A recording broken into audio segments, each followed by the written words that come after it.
Bem-vindos a mais um Nerdbox aqui. Hoje iremos falar sobre jogos de tabuleiro, certo? Muitas novidades também aqui. Hoje a gente tem um grande convidado, não é? O Jorge Augusto veio aqui para falar com a gente sobre toda essa gama de jogos que existem aí com a gente. Além disso, lembrem-se aí sempre de curtir, né? Curtir a gente, curtir nossos conteúdos. Cada vez mais pessoas aqui, mais convidados especiais também, mais pessoas interessantes para conversar. E esse é o nosso objetivo, né? Trazer pessoas interessantes, trazer pessoas que queiram contribuir com o nosso cenário nerd. E tem muita coisa para vir ainda, viu, gente? Muita coisa. Então curte aí, manda comentários para a gente, de conteúdos que vocês querem que a gente fale também. A gente tá sempre olhando os comentários para ver se surge mais algum tema, que não falta, né, Jorge? Não falta. Tema nesse universo. Que não falta é tema no universo nerd. Pois é, então vai mandando, gente. Vai mandando que a gente vai colocando aqui no programa, certo? Hoje, especificamente, a gente vai falar sobre jogos de tabuleiro, né? Uma coisa que eu considero, por isso que o Jorge está aqui, é que foi ele que trouxe os primeiros jogos aqui para Arapiraca. Foi ele que trouxe pelo menos a turma, né? Isso. Para essa a ideia de conhecer o board game, o universo do board game como um todo, né? Acho que eu devo ter iniciado iniciei de fato com mudando um pouco, né?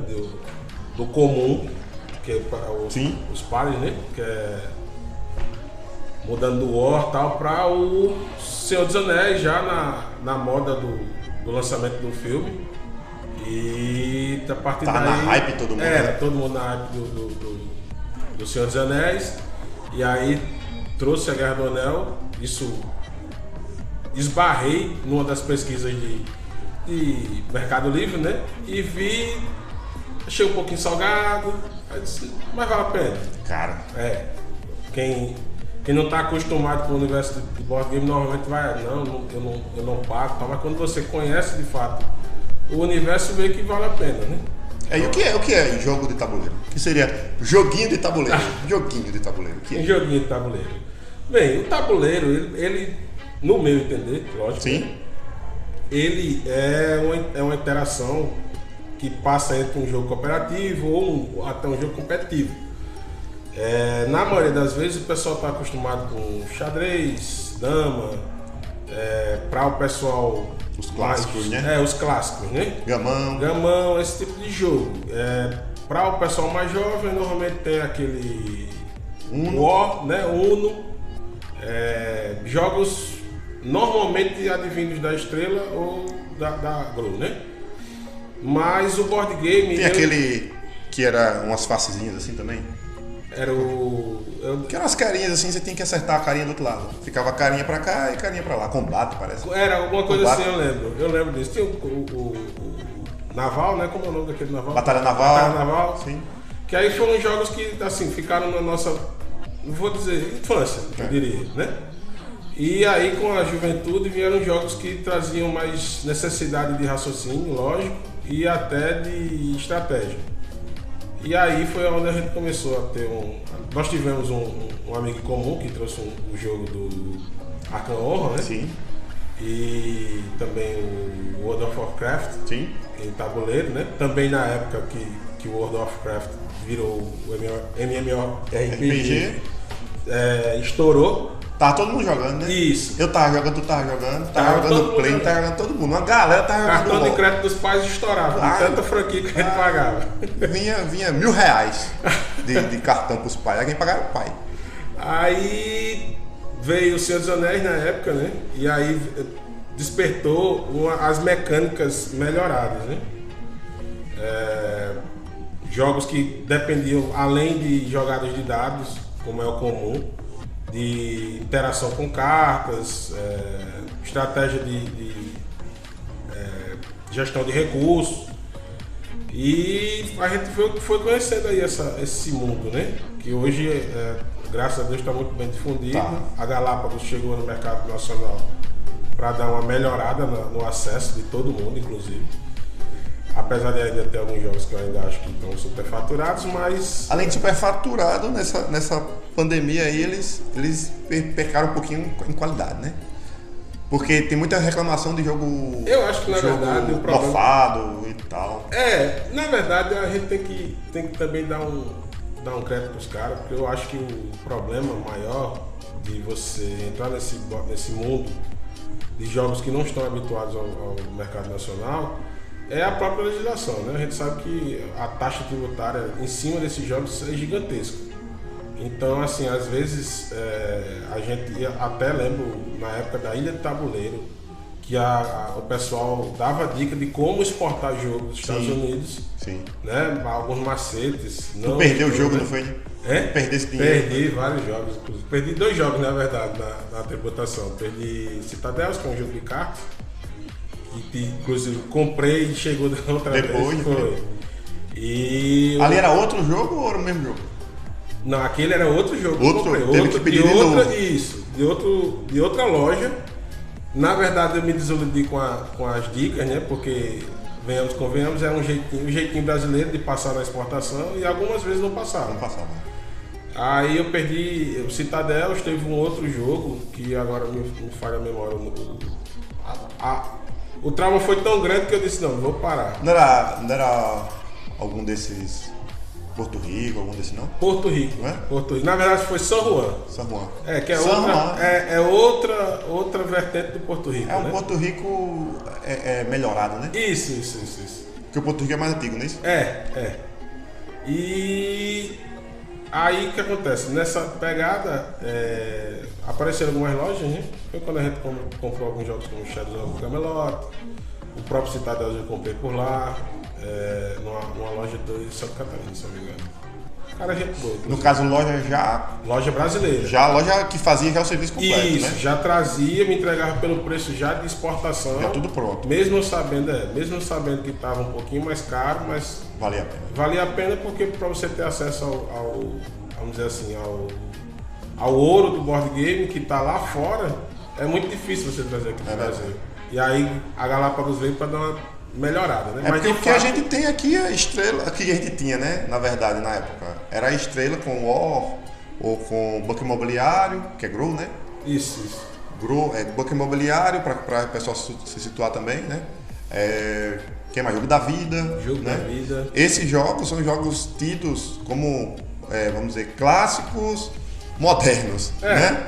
Porque são jogos que todo mundo conhece, mas que são antigos. Que inclusive estão passando por revitalizações, né? O próprio Banco Imobiliário mudou a questão de você ter que usar cédula, né? Você agora usa a questão de cartão, tem uma maquininha. Uma maquineta. A maioria dos jogos também vem com aplicativos para melhorar vamos dizer assim, a experiência, né? A jogabilidade do jogo de tabuleiro, mas assim, no meu ponto de vista, há muito tempo eu abandono. Assim, existe inclusive, é até bom fazer algumas notas, existem alguns autores brasileiros de jogos de tabuleiro que fizeram jogos maravilhosos, né? Eu comprei, não sei se você lembra, o Riqueza de Sultão. Sim, bom. Aquele é um jogo de 2 autores brasileiros. Bom mesmo. Né? Eu que botava era isso, colocava um tinha um escudinho. Você tem que fazer uns apostas, isso, né? E aí era um jogo de leilão que você tirava uma gema, teoricamente, né? Dentro do saquinho, né? Dentro do saquinho tirava uma gema preciosa e a ideia do jogo era que a história era outra coisa legal do jogo de tabuleiro. Não é somente aquele jogo, você tem toda uma história por trás para você entender o que está acontecendo. Então, por exemplo, no Riqueza de Sultão, você era um pretendente à filha do sultão.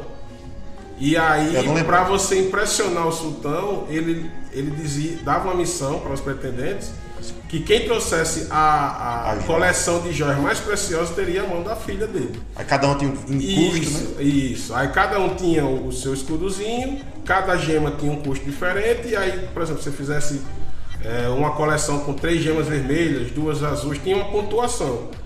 Lógico, o jogo envolve muita questão de lance, blefe, mas assim, o que eu acho interessante é o mundo por trás daquele jogo, né? Jogos como, lógico, o jogo de Warcraft, ele é um trash, né?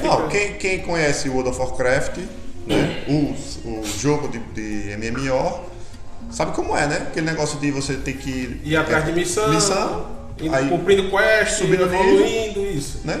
E no final você tem um PVP. Isso. Né? Tem basicamente um PVP. Uma luta entre os jogadores. Não é isso? Isso. Só que ele é um jogo gigantesco. Nessa mesa aqui ele não caberia. Não. Né? Que é muito grande e tal. Só que é um jogo grande, bonito, só que deixa. Até caberia, mas ficaria os espaçozinhos, né? Os espaçozinhos curtos. Então assim, ele pra quem conhece o World of Warcraft, que é bom que pega essa referência, ele é um jogo bacana, mas assim, tem umas falhas que aí ficou desinteressante na época, né? Mas na época também jogou muito o que eu lembro, o Senhor dos Anéis, né? Que foi o primeiro jogo grande que tu comprou, né? Que eu trouxe, exato, foi. Que era totalmente baseado em cima da cultura do Senhor dos Anéis. Isso. Como era mais ou menos? Olha, o jogo era basicamente o livro em si, né? Ele tinha... Já tinha o filme? Já tinha o primeiro filme, né? Tinha o primeiro e o segundo filme.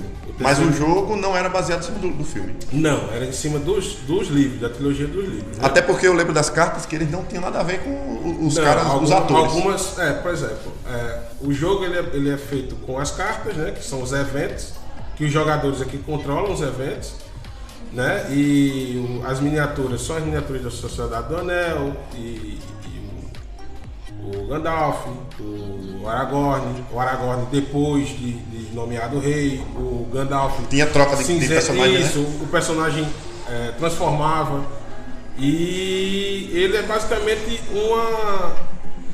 você começa de forma política ativando os reinos e assim como o War, você joga dado para saber quem venceu a batalha, só que uma coisa que eu achei legal nele é que ele tem a questão da fortaleza. Se você está na fortaleza, você pode entrar em cerco dentro da fortaleza. E as proteções lá, o cara ficava mais tempo, podia resistir mais tempo na proteção. Alguns personagens que não apareceram nos filmes aparecem no jogo, no board game.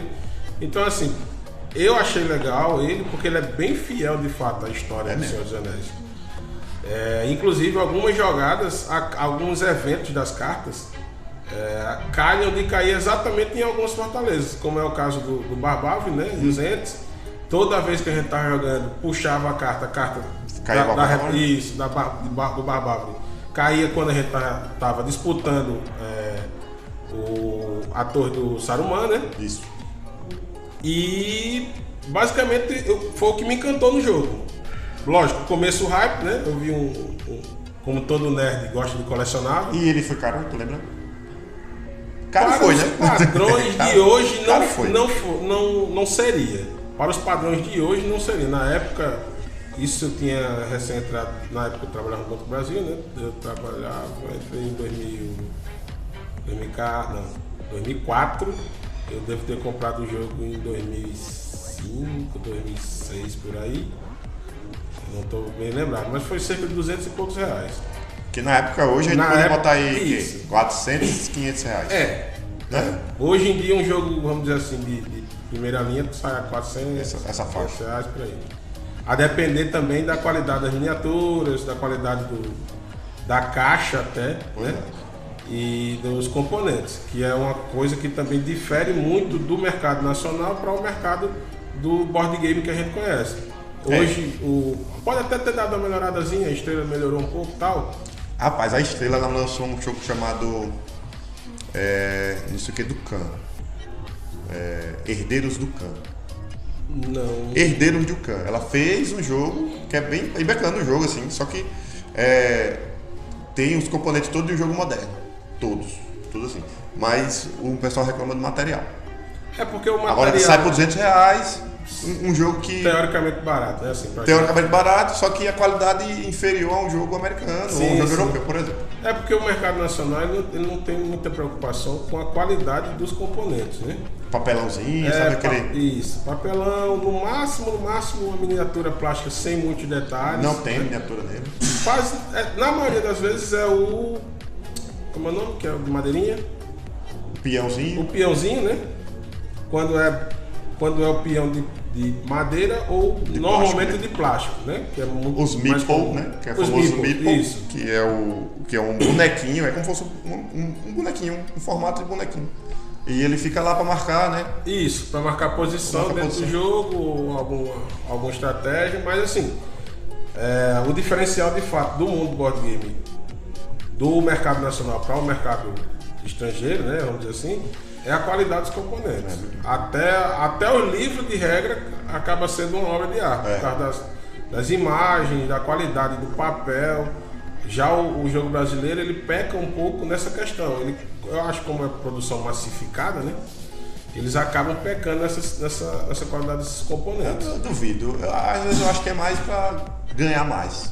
Tipo, diminuir a qualidade das coisas. Baratear para vender mais, pode ser. E aí aproveita o hype, porque a pandemia deu um hype de jogos de tabuleiro, pelo menos os grupos que eu acompanho. A galera aqui em Arapiraca nem tanto, né? Porque a gente tá no interior aí e tal, mas as pessoas que eu estou próximas, assim, compraram muito jogo de tabuleiro. Eu comprei muito tabuleiro na pandemia. Sim. Mesmo sem jogar. Alguns eu não joguei ainda, tá lá ainda. Comprei um com o João, o tal do Hellboy. Comprei Hellboy com o João e a gente não jogou ainda. Nunca jogou. Comprei Eldritch Horror, não jogamos ainda. O nosso amigo, como é o nome dele? O James. Comprou o James, comprou o Rising Sun. Rising Sun, tá parado, né? que é um jogo muito bom, um jogo com miniaturas que parece realista, assim, a galera pinta, compra tinta especial para fazer a pintura. Também não jogou ainda, tá esperando o momento, né? Eu não sei se foi antes da pandemia teve o Twilight Imperium, né? Twilight Imperium. Quem jogou uma vez. Sim. E quando foi marcar... A gente jogou de fato uma vez. Uma vez, tentou jogar uma vez na casa do primo, mas não deu certo. Aí a segunda vez, que é um jogo gigantesco também, tem que ser 3 mesas dessa aqui.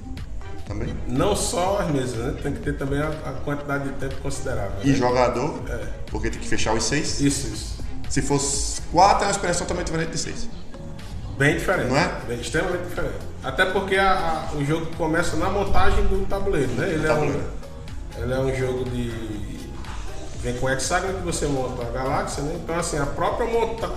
Você nunca vai jogar um tabuleiro igual, sempre vai estar diferente. Ele é meio aquele... Como é o nome daquele que tem os hexágonos, que é meio que precursor do hexágono no tabuleiro que você vai montando? É o Cities of Catan? O Catan. Cities of Catan né? Você faz o tabuleiro junto com os jogadores, isso, né? Também. É outro jogo que você nunca vai jogar o tabuleiro igual, né? Mas como ele é menor... Pode ser que em alguns momentos, e até por estratégia de jogadores mais experientes, aqui, isso aqui fica aqui, esse fica naquele lugar. Aí pode até ser que algumas vezes o tabuleiro se repita, mas assim, por questões estratégicas. Agora, o Twilight Imperium, como é muito grande e tem uma quantidade de componentes vastos, normalmente você não vai repetir o jogo, vai ser sempre uma dinâmica diferente. Que é outra questão que eu gosto bastante, é a questão da dinâmica entre os jogadores. Eu gosto de jogos cooperativos, né? Até porque normalmente no jogo cooperativo você está jogando contra o tabuleiro, né? Mas eu gosto do jogo mais dinâmico, em que cada jogada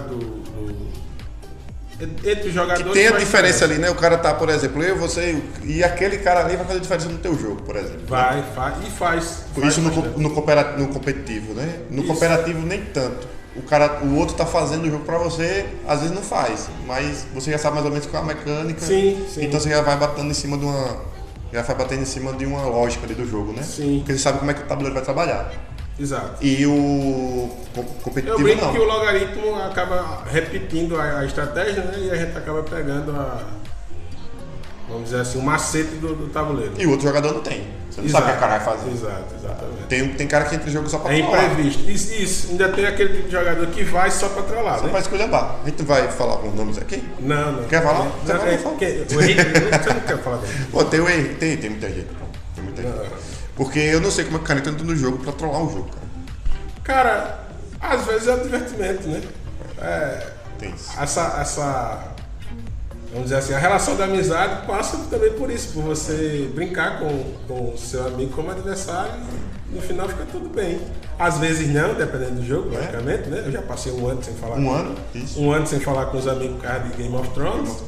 Mas a temática do jogo é isso, envolve o jogador e acaba tendo esse tipo de situação. Uma hora ou outra alguém vai ficar chateado. Vai. Sempre vai. Mas aí é aquela coisa, é saber brincar, né?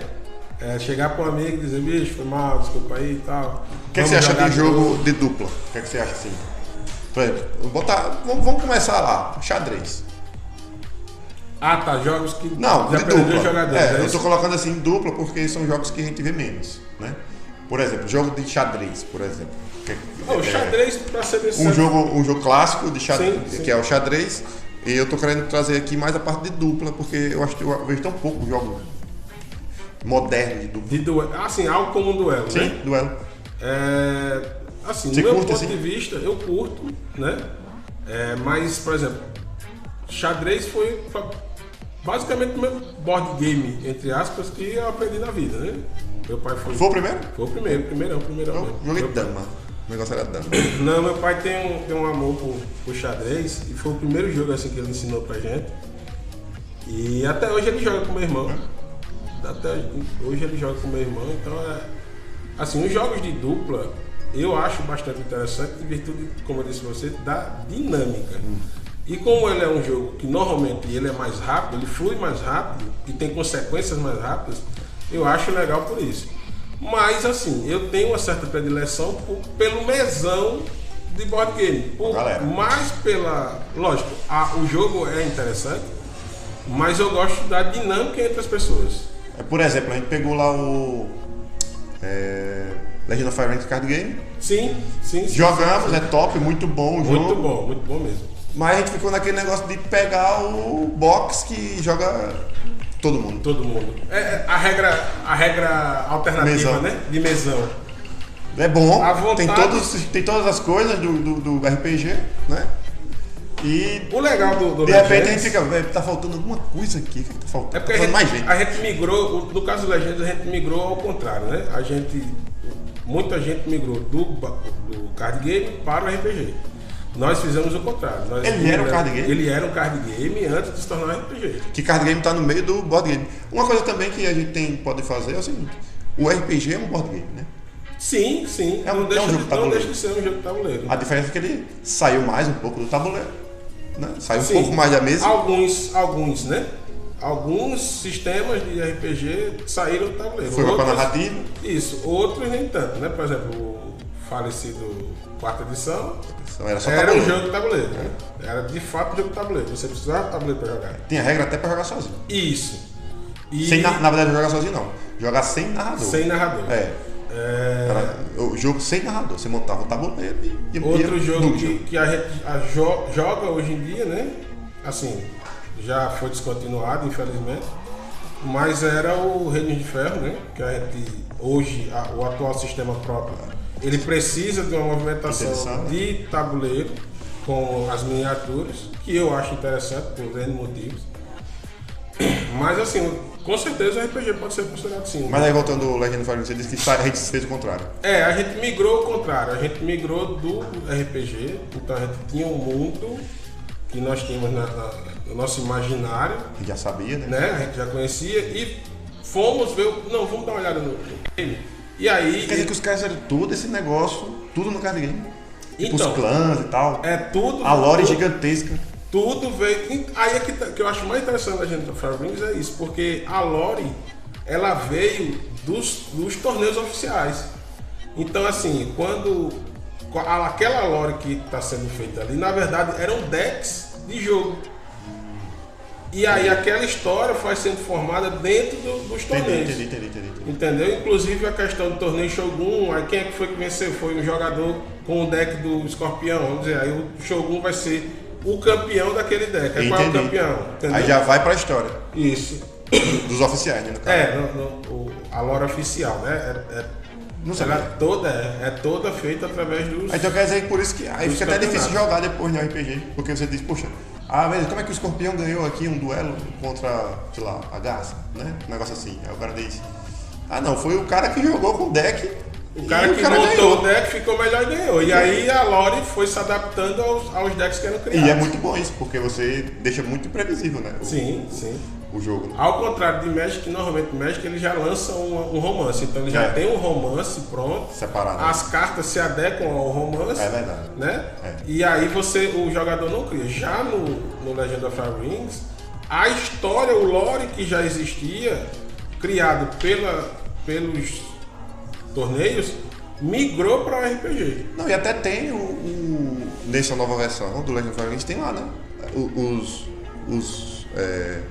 As expansões com o nome de cada coisa. O torneio de Crisântemo, né? Sim. As 4 estações. Normalmente as expansões de Legend of Firelands vêm com nomes temáticos que remontam a situações do cenário, né? Do lore do cenário. Mas, como eu estava dizendo, a questão do board game, se a gente for assim, discutir o que é board game, a gente vai ter uma viagem muito ampla, né? Vai ter várias vertentes, o que é, o que não é. Primeiro que, historicamente, a gente puxar aí de história mesmo, do jogo de tabuleiro, ele é uma coisa muito antiga, né? Então, assim, os Homens da Caverna já simulavam pequenos jogos de estratégia, né? Por exemplo, eles usavam as pedras para simular como eles iam começar a caçar um bicho grande, sei lá. Então, eles faziam a estratégia em cima das pedras, de círculo no chão. Como então, se fosse miniatura. Como se fossem miniaturas, exatamente. Como se fossem miniaturas ali para poder fazer a estratégia de como eles iam chegar, quando ia chegar por onde e tal, por onde cada um ia chegar. E essa evolução veio com as sociedades antigas. Aí vem os egípcios com N jogos que eles tinham de tabuleiro. Os caras tinham um negócio parecido com o jogo da vida lá, entendeu? No tabuleiro. Um jogo da vida que se chama Kemet, um negócio assim. Então assim, e aí vem o que? O próprio chineses, né? Que tinham vários também jogos de tabuleiro, né? O Sudoku, né? Que é aquele das pedrinhas. Das pedras. Que é então, chinês, tem, né? tem muita coisa que remonta à história do board game para o início da civilização. Isso. Na verdade, eu entendo como ser humano, ele tem a necessidade de competição, né?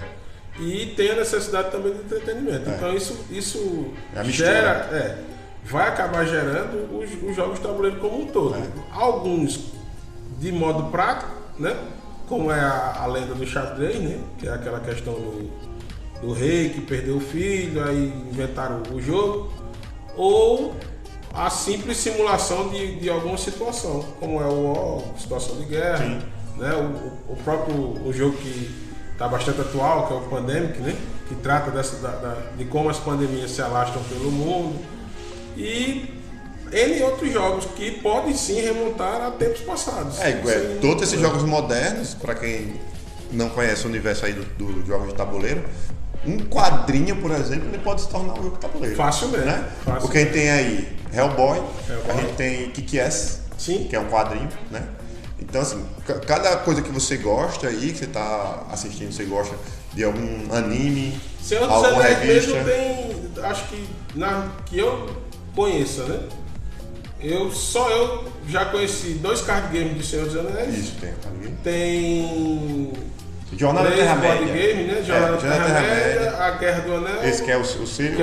Que eu comprei. E tem um outro que é de duelo, que eu esqueci o nome dele. Além das versões, né? Além das outras. Por exemplo, versão... E expansões, né? Versão...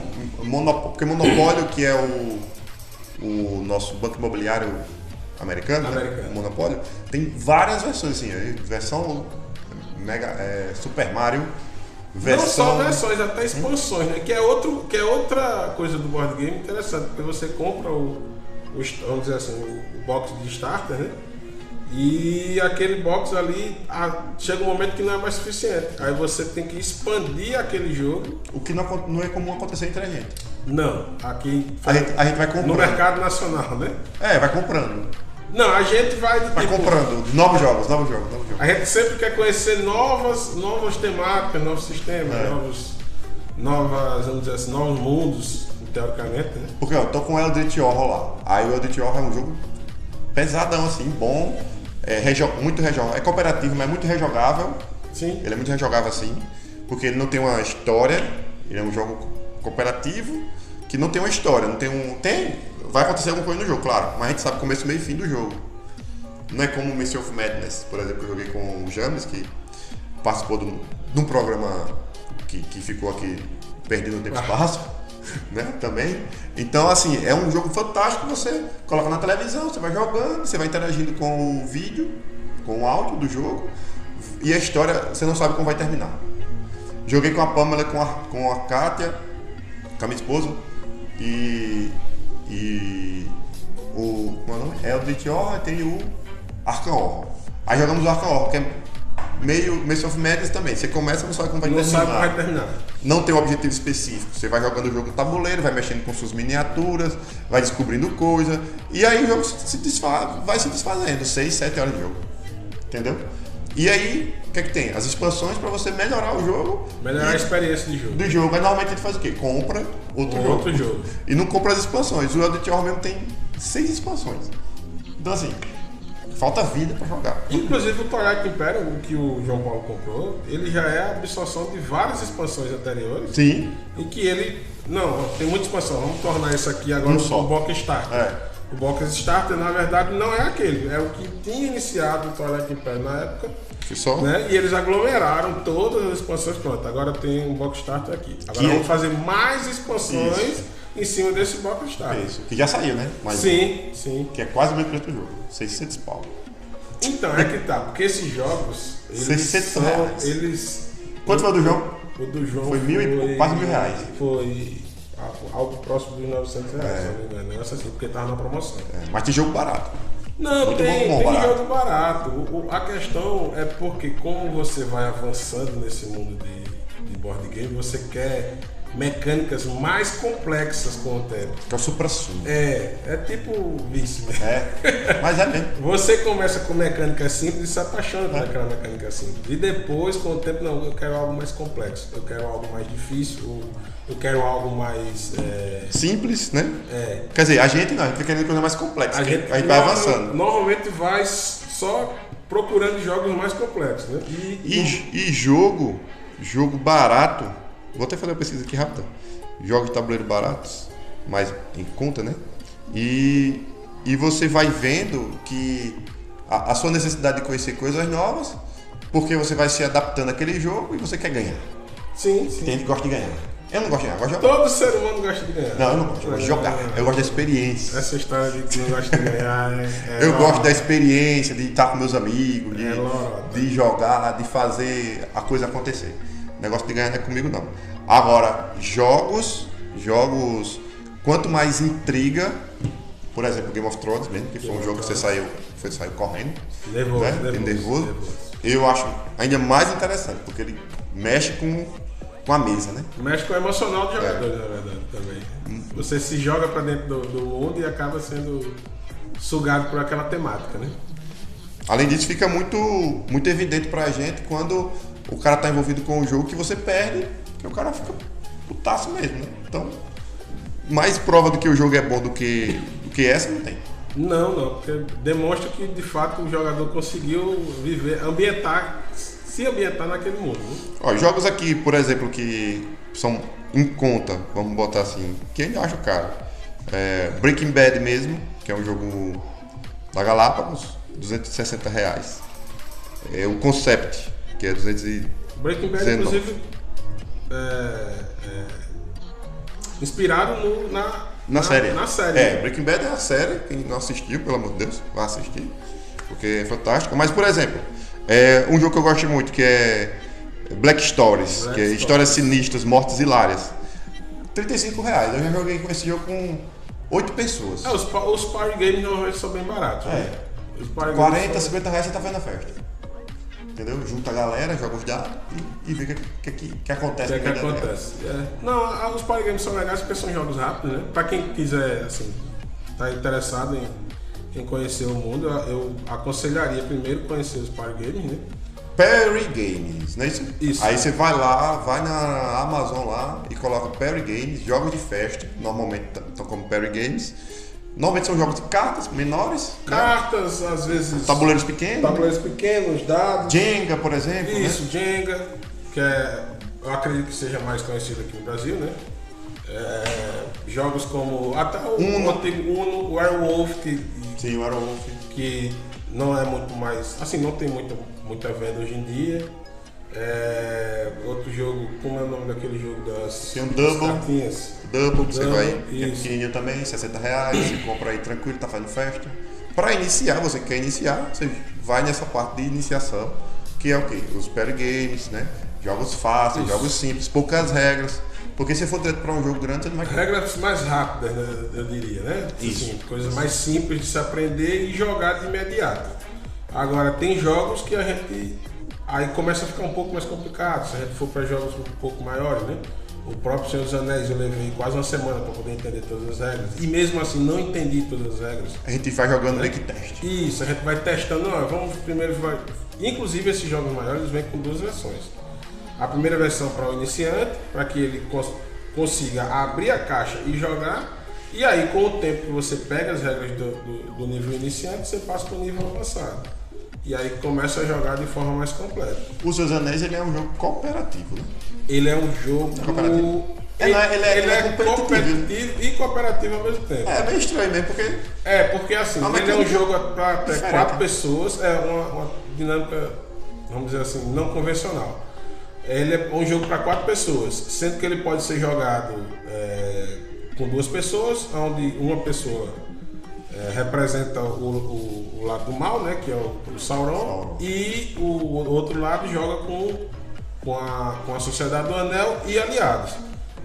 Com 3 pessoas, então nesse caso, uma pessoa continua sendo Sauron, as outras 2 vão dividir a Sociedade do Anel e os aliados. Ou em 4 pessoas, em que nesse caso 2 pessoas representam o Sauron, só que uma parte joga com Mordor e outra parte joga com Saruman. E o outro lado joga com a Sociedade do Anel e aliados. Ele, na teoria, ele é competitivo.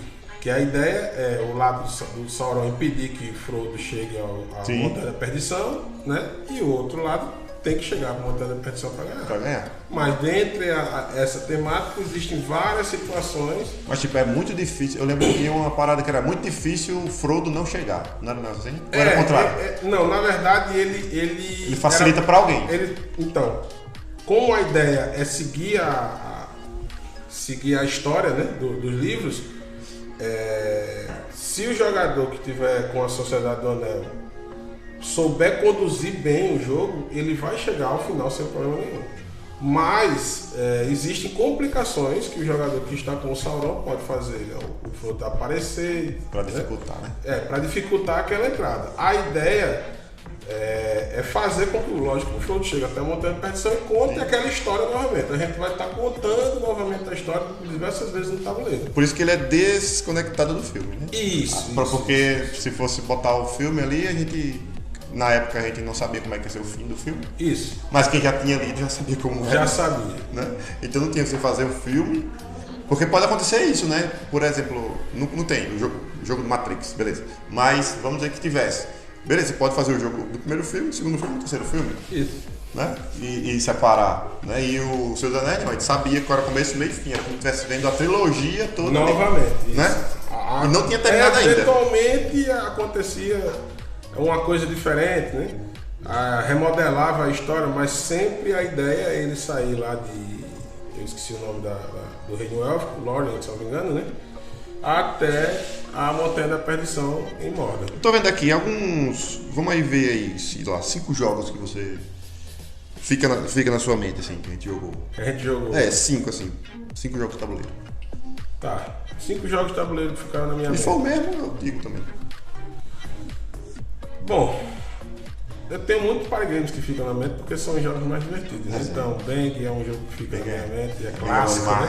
É clássico. A gente jogava com a trilha sonora de Ennio Morricone. Isso. Ou Ennio Morricone, como diz o João. E além de Bang, outro jogo... Cara, porque são tantos que o cara fica difícil. Mas diga aí o que você lembra mais. Mas eu vou... Lógico que o Senhor dos Anéis é um jogo que fica na minha mente, porque foi o meu primeiro jogo que eu comprei, né? E ia pra todo canto. Né? A gente ia pra Viajava, levava. E é um jogo caixa gigantesca. A gente usava ele de party game. E pesado, Tá fazendo o quê? Nada, vamos jogar Senhor dos Anéis, vem pra cá. 6 horas de jogo. Além de Bang, Senhor dos Anéis, vamos nomear outro. Game of Thrones, foi um jogo que marcou também, né? A gente jogou muito e as consequências do jogo. Um ano sem se falar. Por causa de briga do jogo. Briga. Cacete. Arca Honra em si também, apesar da Boca jogava bem, a gente jogou pouco. a gente jogou pouco, mas como assim foi, vamos dizer assim, o primeiro jogo de fora, né? Que a gente Sim. chegou a jogar. Em inglês. Em inglês, né? Quem tá vendo o manual fazia, eu acho que é assim. Eu acho que é assim. Jogo dá. E Citadels. Citadel, Citadels com a Obrigado Vossa Vossa Excelência. Excelência, sim. Aquela madrugada foi bem Sim, icônica. até 6 horas da manhã, obrigado, Vossa Excelência. Obrigado, Vossa Excelência. Muito bom. E eu falei 4, foi Já isso? foi 5. Já foram 5? Foi. É porque são tantos, cara. Não, Se foi a bom. gente for. Mas foi a lista foi boa. Eu tenho o perfil, que a gente jogava bastante nas festinhas, juntava a galera, um jogo muito bom, barato, né? Um jogo bom, português, né? Um jogo Grow. Do mercado nacional, né? É Grow, o jogo da Grow, muito bom, dá pra se divertir tranquilamente, né? Dá. Dá Perfil, até pra chamar o outro de burro. dá demais. Esse é o melhor jogo pra chamar os outros de burro. Aí eu ia botar Bank também. Bank, fantástico. Jogo de cartas que você simula o Velho Oeste. Isso. Né? Você tem que acertar o cara. Só cartas. Muito bom. Há um jogo que eu gosto muito, tanto aqui quanto em Maceió, que eu jogava também lá, foi o Shadow over Camelot. Shadows over Camelot. Que foi um jogo que, a primeira vez que eu fui jogar, eu era o traidor. Traidor. Então me marcou porque eu não sabia nem como é que funcionava o jogo e eu já era o traidor. Eu E já era... traz uma temática, Shadows over Camelot traz a temática lendária dos Cavaleiros da Tábua Redonda, né? Você não espera ser o Cavaleiro Traidor, né? Não, aí o cara diz, ó, pode ter um traidor, mas ninguém sabe quem é o traidor. Mas se você pegar traidor, fique na sua. Aí eu, beleza, né? Aí quando eu puxei aqui que eu fui traidor, caceta, não sei nem a regra do jogo. Você nem quer que é pra Você fazer. nem quer fazer, eu sou traidor. Mas enfim, o jogo meio que é muito difícil. Então você já facilita bastante pra você, porque você tá vendo ali que os caras estão aperreados, querendo evitar um monte de coisa. Aí eu só fiz o quê? As coisas que eles queriam evitar, eu tava colocando pra dentro. Colocando pra dentro. Né? O Twilight eu coloco pela questão realmente de grandiosidade assim, de jogo. Que é gigantesco, é um negócio que impressiona, né? E você tem que ter muito tempo, tem que estar muito atento. E mesmo assim, o pessoal faz um medo, 16 horas de jogo, 10 horas de jogo, que é um jogo muito demorado. Mas a partida que a gente jogou foi cerca de 12 horas. Foi 12 horas, só que assim, você passou. Passou, porque é um jogo muito interativo, tá ali sempre com a galera. Salvo engano, a gente começou de 4 da tarde, não foi?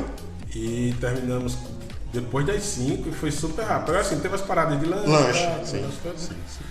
Mas tem que ser uma final de semana toda reservada pra ele. É um dia específico, né? É uma briga com a Dona Encrenca. Eu já acabei de arranjar um problema pra chamar ela de Dona Encrenca, parei de pensar agora. Mas é isso, o mundo do board game também tem. Não sei se vai ser tudo depois, mas vai ter uma surpresa aqui sobre as esposas dos jogadores. Esposas dos jogadores. A gente vai fazer Eu infelizmente não tenho essa. A gente vai fazer uma surpresa aqui, mas não precisa ser jogadora também. É só ter coisa pra contar. Tá. Vai ter muito então. É só ter coisa pra contar. Bastante coisa. Vai ser, a gente não limitou, né, de coisas pra falar. Pode falar bem, mal. Eu prefiro que seja bem, né? Mas eu acho que não vai ter muita coisa. A gente tenta, né? Eu coloco aí o War. Por que o War? Porque o War foi um jogo que a gente se reunia muito pra jogar. De fato, né? Permeou nossa adolescência. Né? Muito ali, pra casa do João, subia, e fazia, né? Caso do João, caso do Mário. Do Mário também. Né? A gente jogou muito o War. De fato, o War ficou bem marcado, de fato, na nossa história. O papelãozinho fraco, fuleirinho, né? Perdendo os dados. Dadinho já manchado. Juntava, a galera passava tarde toda jogando. Então assim, era um jogo muito bacana, mas que teve seu tempo. Sim. Não é mais pra voltar. Não. Espero eu que não. Pô, cara, eu acho que assim, a gente pode ver aqui um dia, porque a gente tá fazendo meio que série de temas, né? Certo. Esse é o primeiro, a gente fez um de videogame muito bacana, com Wesley, que foi 8 bits, falamos de 16 bits, e falamos de 8 bits e falamos de 16 bits, foram 2 programas separados. Muito bacana, trouxe muito material. A gente pode ver aí um próximo pra gente falar só de tipo de jogos. Sim. Escolhe uma temática e a gente vai conversando. E vai trabalhando. Então, mesma coisa, galera. Coloca aí no chat o que é que vocês provavelmente queiram, né? Que a gente traga aqui de jogo, de tabuleiro, especificamente no tema jogos de tabuleiro. Sim. E eu e o Jorge, a gente convida outras pessoas e aí vai fazendo, porque o importante é essa interação entre vocês, a gente e a nossa cultura local nerd, que é um negócio que a gente está me acostumando, que é um negócio de cultura nerd. O que você acha da cultura nerd? Eu nunca perguntei, o que você acha? Cultura nerd. O que você acha? A cultura nerd em si, assim, na nossa... Não, quer dizer do termo, cultura nerd. O termo? É. Eu acho bem modinha, na verdade. Bem modinha? Olha na cara. Pra... Bem modinha, né? Não vou mentir, mas, de fato, assim, existe uma... Você é um nerd raiz. É, porque na minha época, ser nerd, você apanhava na escola, isso, né? Isso. Quando você chegava com um joguinho na escola, ou ele era depredado, ou você levava com cascudo. Então, né? Ou a professora arrancava. Isso era bem comum. Né? Mas a cultura, o termo cultura nerd eu sei que nasceu, de certa forma, dessa ideia de agregar tribos, né? Mas de fato, se você ser nerd, você tem uma amplitude de gostos diferenciados, né? da normalidade, assim, de uma pessoa comum. Isso. Né? E especialmente aqui no contexto nordestino, Arapiraca interior, né? É verdade. Você ter gostos que nem todo mundo vai entender o que você está querendo fazer. Inclusive, várias vezes a gente foi taxado de maluco, né? Muitas. Ainda hoje, né? Ultimamente, ainda mais. Porque quando você se mostra mais, normalmente vai ter mais taxação. Nas madrugadas, voltando das sessões de RPG, é chamado de aqueles maluco ali. Mas é válido, né? Válido. Bastante válido, inclusive. É uma coisa que hoje é bem mais fácil você ser nerd, em virtude da amplitude de comunicação. Né? Você sabe que a gente quase teve uma cadeira no Conselho Municipal de Cultura, né? E foi? Foi. Era eu e o Reginaldo. A gente estava concorrendo. Aí nós tivemos um voto. Tá. Né? Que foi eu que votei em mim mesmo, claro. Foi ninguém votou. Não teve mais votos. Mas, cara, se eu soubesse, é porque eu não me informei de como era o sistema. O sistema. Era pra ter ganho. Você, cara, porque você não assistiu o... Tem que falar House of Cards. House of Cards, foi isso aí.